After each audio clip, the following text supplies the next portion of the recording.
ప్రత్యేక ప్యాకేజీ ఇవ్వాలి. కడపలో ఉక్కు ఫ్యాక్టరీ నిర్మించాలి. కడపలో ఉక్కు ఫ్యాక్టరీ నిర్మించాలి. మోదీ మోదీ మోదీ మోదీ మోదీ మోదీ మోదీ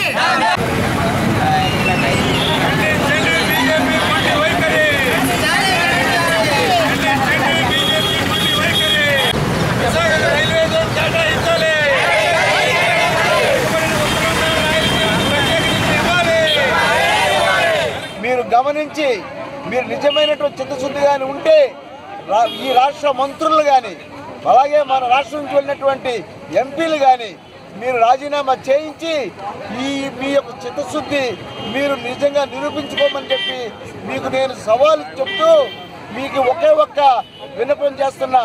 ఈ ప్రత్యేక హోదా తప్పనిసరిగా మా యొక్క నాయకుడు జగన్మోహన్ రెడ్డి గారి యొక్క సారథ్యంలో మేమందరం కూడా పోరాడి తప్పనిసరిగా రాష్ట్రానికి మేము ప్రత్యేక హోదా కాదు ఈ యొక్క విభజన చట్టంలో ఉన్నటువంటి అంశాలన్నింటినీ కూడా సాధించి రాష్ట్రాన్ని ముందుకు తీసుకెళ్లేటువంటి శక్తి, సత్తా, దమ్ము, ధైర్యం ఒక్క జగన్ గారికే ఉందని చెప్పి నేను మన రాష్ట్ర ప్రజలందరికీ కూడా నేను మనవి చేస్తూ